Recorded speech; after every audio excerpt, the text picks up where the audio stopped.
All right, so we got some stuff coming up on Wednesday that's due.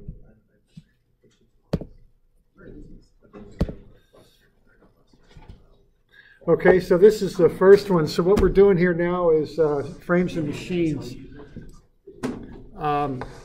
So the strategy on these is to build exploded views of the objects. So what you want to do first is have a look at them.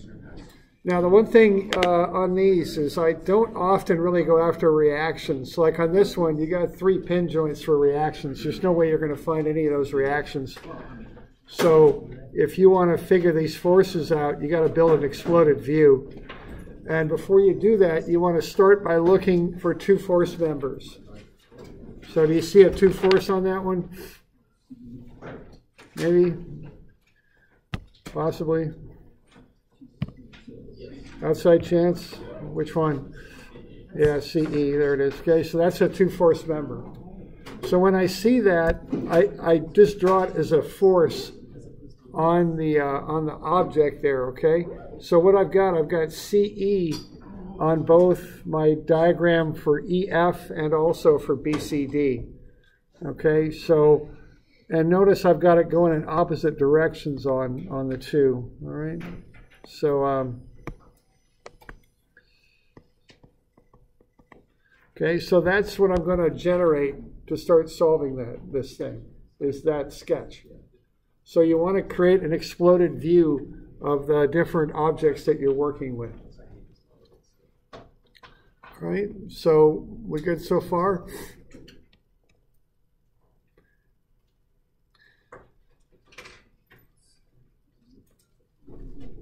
Now when I look at this thing, what I'm seeing here is that I've got, you know, I'm after the forces. I think it's on joint B. Now I can't get all of them on that top member. You know, of course I'd like to, but I can't because I've got 4 unknowns there. But I can start on the top member, probably take a moment about A, and I can get BY. So that's probably where I would start, okay, would be to do that. So if I were to start doing this, I'd start by going to sum of moments about A and set that equal to 0. And that would be for this top piece, which is ABG. All right, now if I do that, I probably can solve for BY. So you can get BY pretty quick. All right, and that is 742. Now what I get for BY is it's going down. See that 400 pounds over here is pulling up. That's going to create a counterclockwise moment about A. That's what I'm doing here. I'm taking moments about A because I want to eliminate AX and AY from the equation. And I also eliminate BX from the equation. So I can solve directly for BY. All right, so I'll get that, and that's 742. Now once I get that, I can just go ahead and remember to turn it around, and that's important, and I can put it down there on BCD. And that'll be pulling up on BCD. So it's down on ABG and up on BCD. All right. So now I've got that. Now I also need to get BX. Now when I think about this stuff, I think about different pathways where I can get to things and solve them. You know, I'm kind of working my way. You start at known forces and you work your way to unknown forces. So if I start up there on that top one, I'm kind of on that ABG member. That's about as far as I can go on that pathway. So to get BX, I'm going to have to come around the other way and look at EF and work my way through that. Okay? So what you're going to do next here, I think, would be to start on EF and take a moment there. And what I want to do, I want to get to BCD.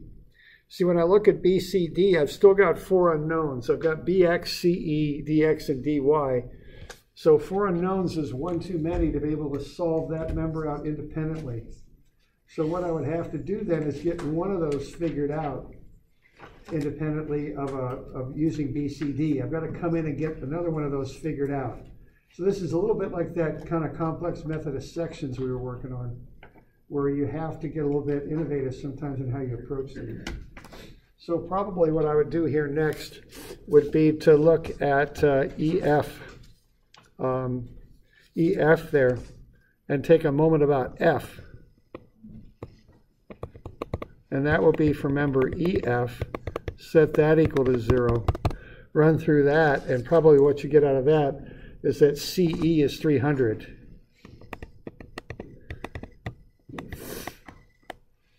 Okay, that's a two-force member, so I know that's a horizontal force. So that's going to be coming this way. So I'm going to get that at 300.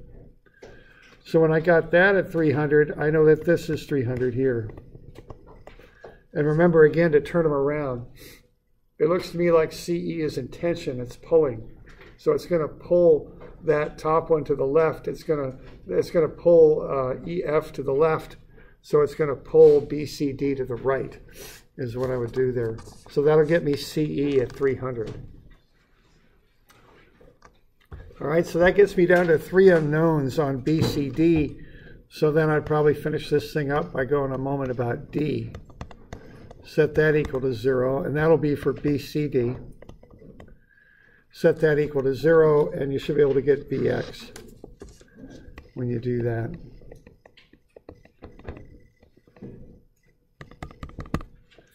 Okay. All right, so if you do that, you should get 117 that way.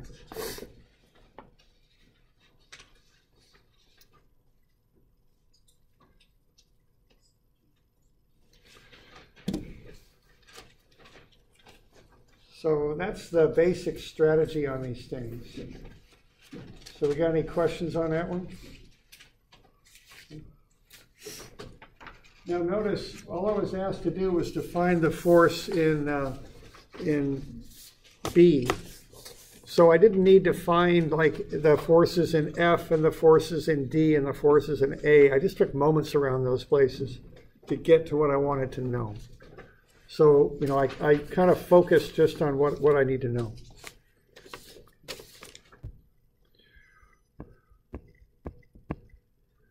All right, now this one has a pulley in it.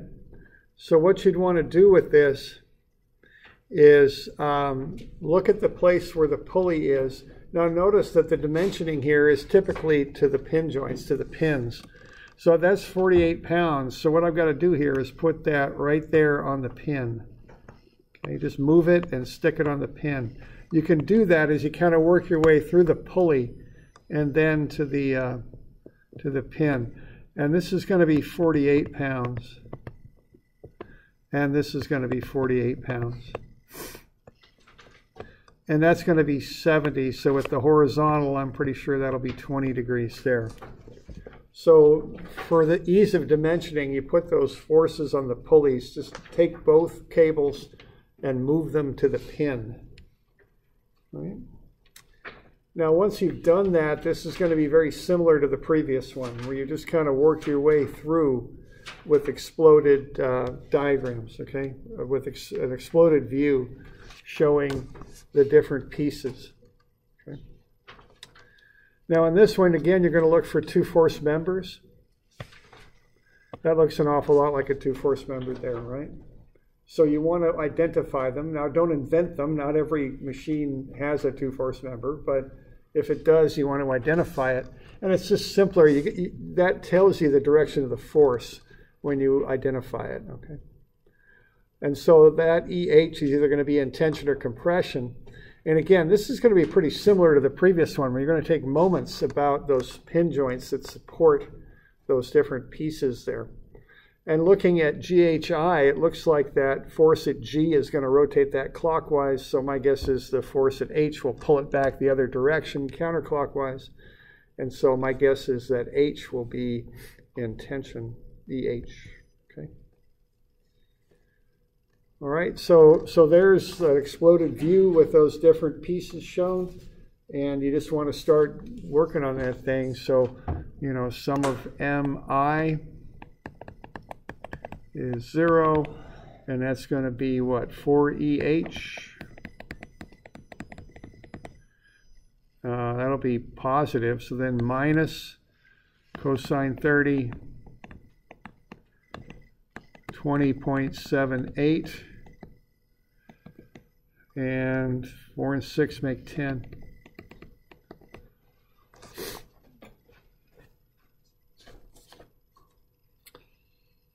All right, so there you go. So that'll get you EH. Right? So EH then, when you solve for that, that's going to be 45 pounds tension. And again, importantly, once you've got it on this member going to the left, on this member it's to the right. Okay.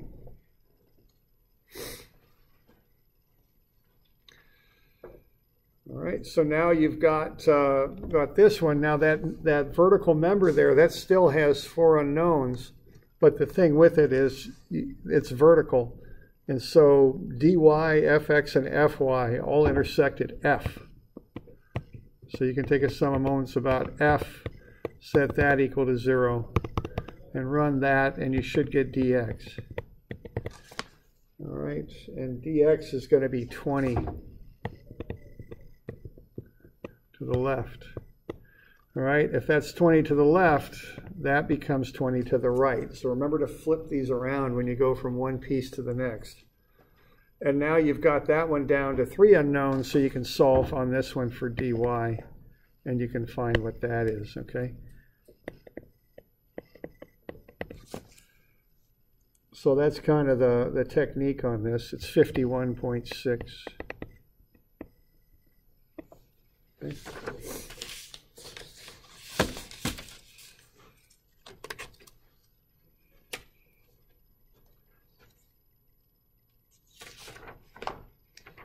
Do you have any questions on that one?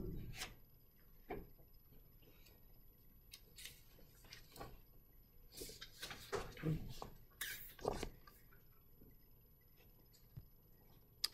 All right.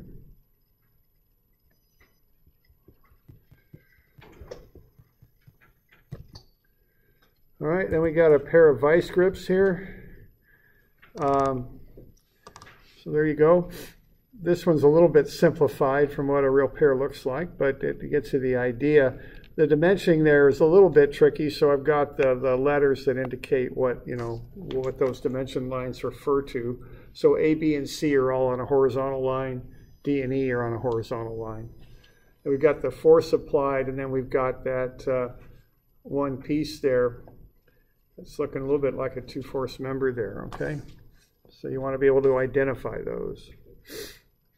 Okay. So there's the free body diagram. And what I'm going to do there is I want to get the clamping force. So I would probably use this lower arm here, DE, and I would probably work with that, and you can get FEC, which is 754. And then once you've got that, you can work with the upper arm, and then you could get to FA quite directly there. You know, again, you just kind of skip over things when you can. So you could probably take a moment about B on that one. You'll work with that 2-force set, 754, and then FA. So moments about B on that one. And that'll get you the clamping force. So quite often on these machines, you can kind of skip over things, you know. That's a common theme with these.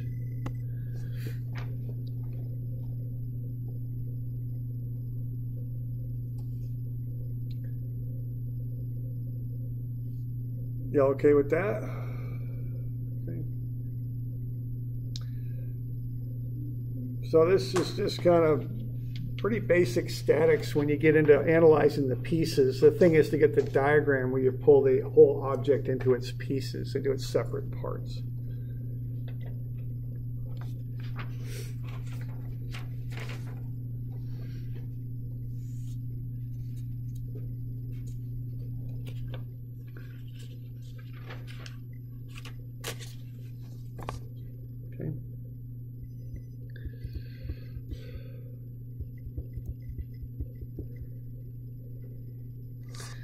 about that one? Why don't you draw an exploded view of that? Get that thing broken up into pieces and create the free body diagrams you're going to want to create. We got a little bit of time, so why don't you do that? For those of you online, I'll pause the recording. So get an exploded view of that you're going to use. Now try and break those pulleys down and get the forces, where they belong on the pulleys, okay? Or excuse me, eliminate the pulleys from your free body diagrams and work with putting the forces in their proper locations for the analysis, okay? So really the essence of this stuff, I think, is getting those free body diagrams going. So why don't you do that? And we'll pause here for just a second. So those of you online, just do that, and after you've done it, hit pause. Hit pause before you do it, and then hit go. All right. So what we're going to do here, we're going to take those pulleys and take the forces from the cable and put them right on the pins. That's the idea. So we want an exploded view. We want these parts separate and kind of hanging out there a little bit, so to speak. So we're going to get to something like that. All right, so what we're going to have there is we're going to have, if we look at this, when we kind of start from scratch. Okay, now here's my thought process when I look at this thing. First thing I'm going to say, okay, I got pin jointed A, pin jointed B. I can't do too much with those with full reactions. So I'm going to think about that, but I might be able to get some reactions on this, but I can't get everything that I need. All right, and then the next thing I'm going to do is go, okay, are there any two-force members on this one? And what's the answer to that question? Do I have any two-force members? No, there aren't any, okay? So that's out, okay? So what I'm going to do then is I'm going to draw two pictures, simple ones. I'm going to have this thing here, this horizontal member, and then this one at an angle, okay? So I'm going to get something like that.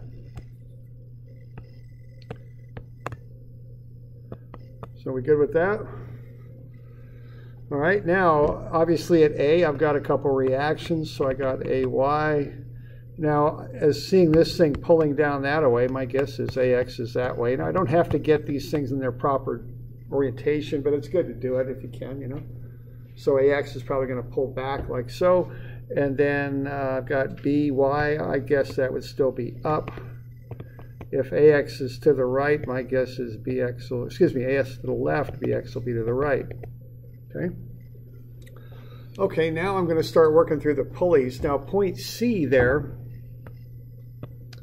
what I'm going to have is, see, when I get this thing isolated, that cord is going to pull both directions. So when I do that free body diagram thing, that cable will pull this way and that way. All right, so it's going to go both directions. So we all right with that? All right, now, and then also I'm going to have dx and dy, and I don't know which way I showed them, so we'll go, I guess I did this, dx and dy, okay. All right, so now I want to know what the magnitude of that force is in that cable also. So I'm going to have to look at that. So I've got that load P on the cable. Now let's kind of work our way down around here and see what this horizontal member is going to be experiencing here. I'm just going to check that. I got dx to the right. Okay, and then that one down. Okay, so let's go back the other way. I assume dx is doing that, so we'll do that. All right, now I'm going to turn dx around, and I'm going to turn dy around on this side. So let me get that straightened out. Okay, so I got dx and dy doing that. Now this cable, I'm going to have a look at that. Now what's going on with the cable there? Okay, this weight here is 1,200 newtons. If I cut a free body diagram around that, I'm noticing that I've got only one cable That's something that's in my mind that I notice, okay? This thing here. That's one cable. So what that means is if I cut that free body diagram, I'm going to have that tension going up twice. You okay with that? So what does the tension equal?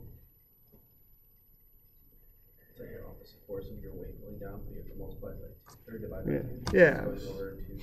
So numerically, what do I got? 600, yeah, okay. So and this is my reasoning process to get there, okay? So the tension in the cable is 600. Now what that's going to do then is it's going to pull, if I look at that big pulley, what's going to happen there is I've got 600 here, and on the big pulley I've got it here, and then if I'm just looking at that big pulley, it's also doing that, okay? So I'm going to take both of those 600s and move them to the pin right here. So I'm going to have 600 down, 600 to the left. Plus I'm going to have this 600, which is a separate one. So I'm going to have two 600s for a total of 1200 pulling down on that pin. I'm going to have one 600 pulling to the left. That's how I break that down. And that's the step-by-step kind of way that I did it. Okay, so I looked at the little pulley with the weight on it and realized that the tension in that cable was 600. Okay, I'm kind of taking this free body diagram here, and this one's getting a little complicated, so I'm kind of drawing circles so I know what the heck I'm doing here. Okay, so the first one I draw it around that little pulley with the 1200 Newton weight. I notice that I cut through the cable twice, and it's the same cable. So the tension everywhere in that cable will be the same, so that's two 600s pulling up. When I flip those and put them on the big pulley at E, it's two 600s pulling down. Okay, and that equals the 1200 weight. The 600 on the big pulley also pulls to the left. So I take two of them, the two that are on the pulley, and I move them both to the center pin. You got to move these two at a time. You can't just move one. I got to move both of those. So I pick both of those up and put them on that pin, and then I also have that additional 600 down that goes on the pin also. Okay. So that's how I'm starting with that sketch and breaking it down and getting to this diagram that I've got. So y'all okay with that? Because that's the core skill at doing these, I think. I think that's the key thing. The other thing is remembering to turn the forces around when you go from one member to the next.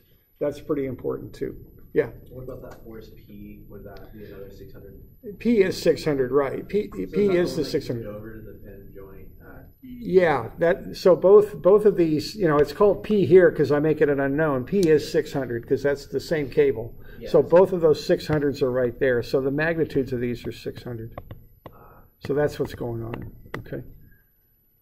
And those forces are separate than the ones, like that cable is just overlapping the B through E, I guess. Remember? Why don't we go here because it's a little cleaner. My sketch got a little messy there. Is that good? Yeah. Okay.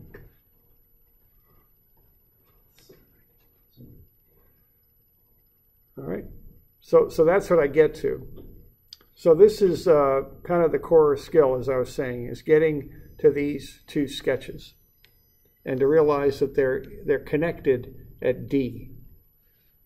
Okay.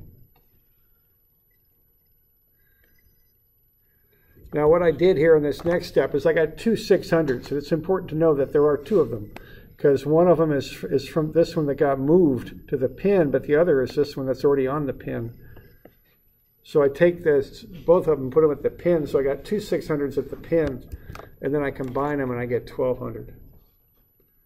Okay. Now my goal here is to find the forces at D, and I got a little bit ahead of myself here. That's actually dy for now. Okay. Now I notice I've got 4 unknowns on both of those. So, I can't work through any one of these completely independently. I have to work kind of together on them. And when you're in that situation, what you want to look at is a horizontal or vertical one. See, on this horizontal one, it always works this way as long as those pins are all right on the member. You can take a moment about right there, and if you do that, you'll get 3 of the unknowns to intersect there. Bx, by, and dx will all intersect there. So now you can find dy. You can take a moment about b.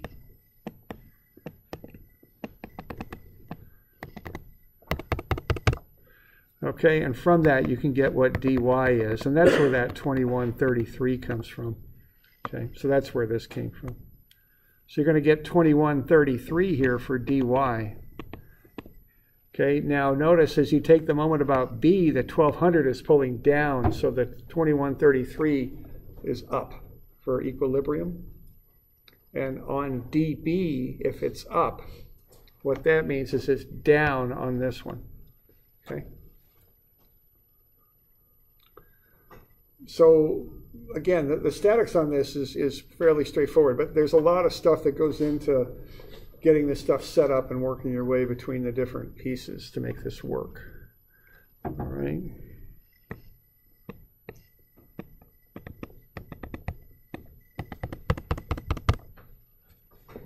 Okay, then to finish it up, you can solve for dx with some of MA. Okay.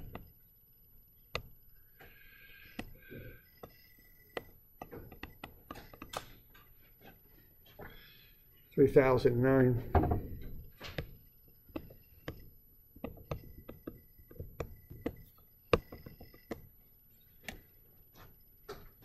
Okay.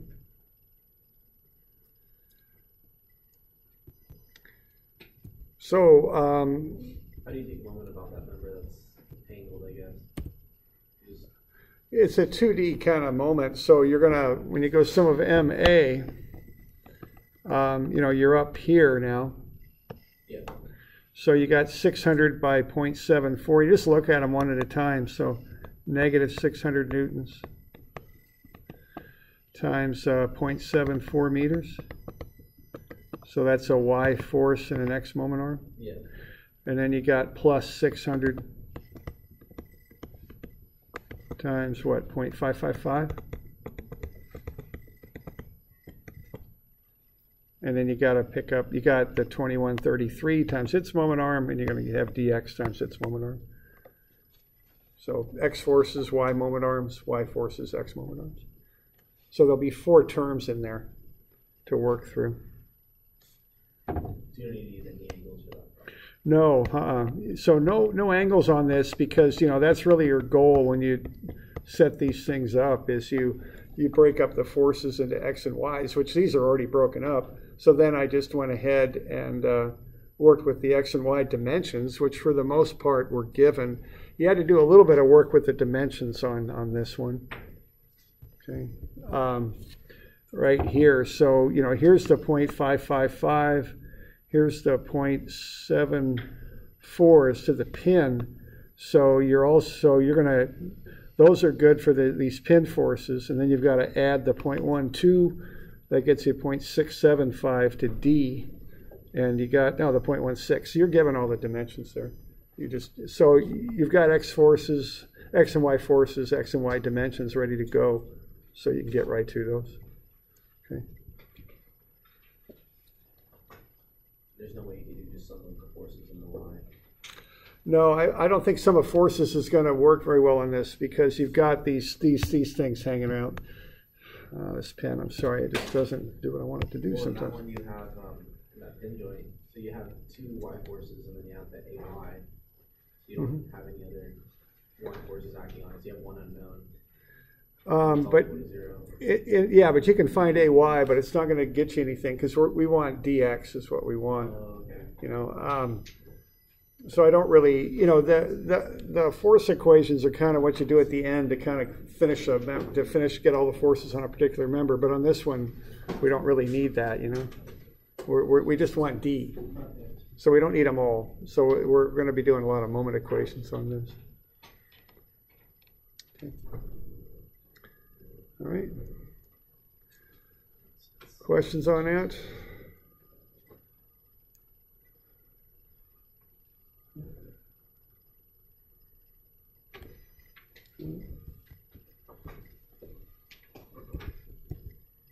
Okay.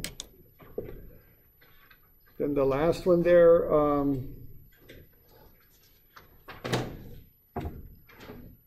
right, now on this one, what you want to do is, I even trace them out just to be sure. I want to see how many cables I got.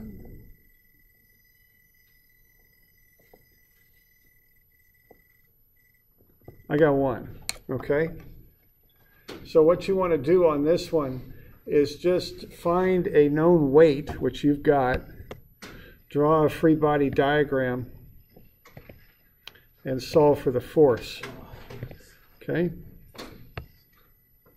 So maybe a free body diagram like that, you should be able to get what that force is. Just identify how many cables you've got. You know that one cable has one force throughout its entire length. If the thing's in static equilibrium, it has one force. Now, if you're taking dynamics next term, the cables will not be that way. They'll have different forces on different sides. But in dynamics, or excuse me, in statics, they're all the same. Okay.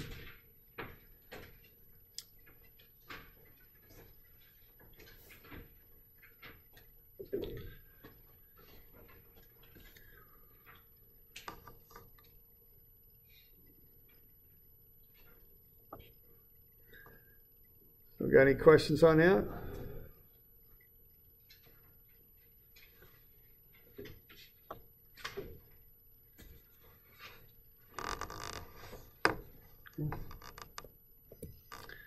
So that's a bit of a run through on that. Would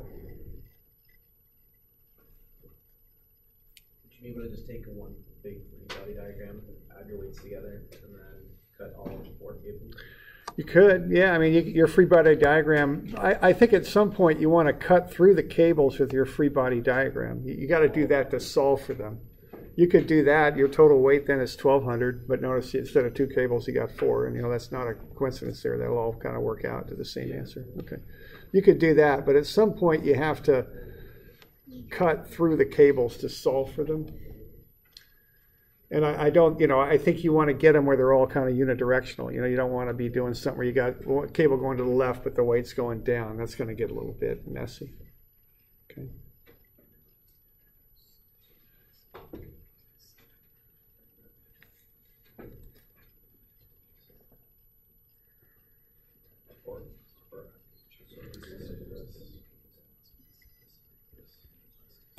Okay.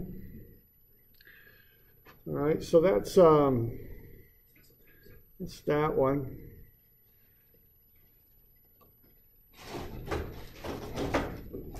Do something real quick here. We got 10 minutes. If you draw me up an exploded view, get a piece of paper, drop a exploded view of a pair of ice cream. You guys all agree on what you get? Yes. One of ice cream.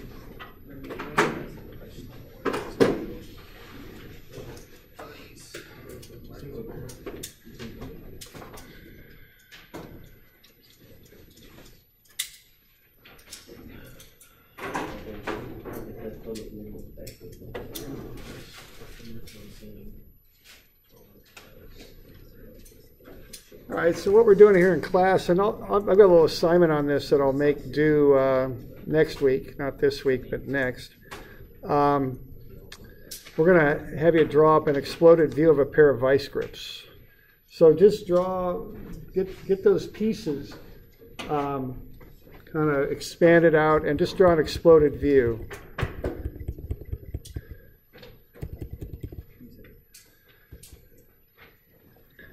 So what we're looking at is that a little bit more complicated than what I had there for your problem. It's a little bit, we got a few more pieces in there. We've got a spring, we've got that cross member, we've got a few things going on there.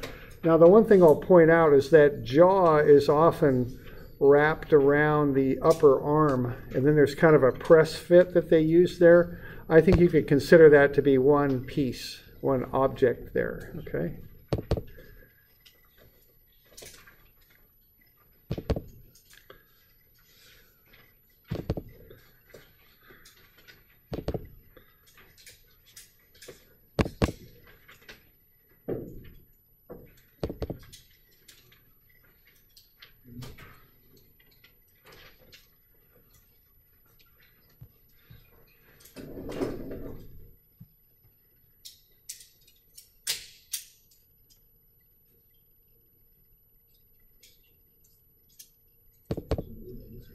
So for those of you online, I'll get you a photograph. If you don't have a pair at home, you can. We'll get a photograph at least. So that's just for the release. So what we want here is an exploded view of this.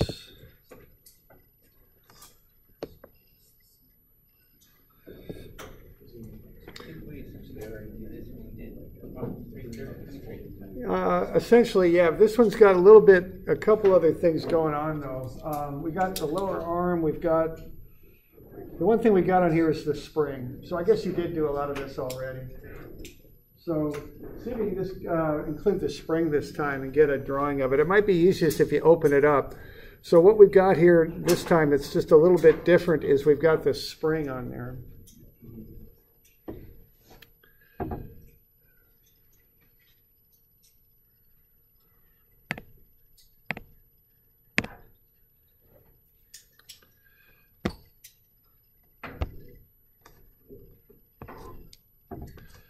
So right there we've got the spring.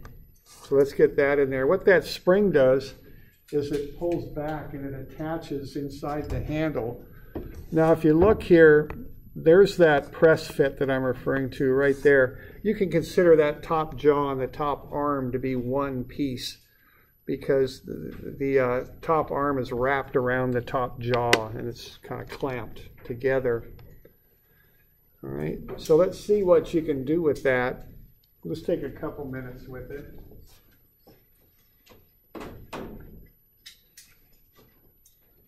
You get an exploded view.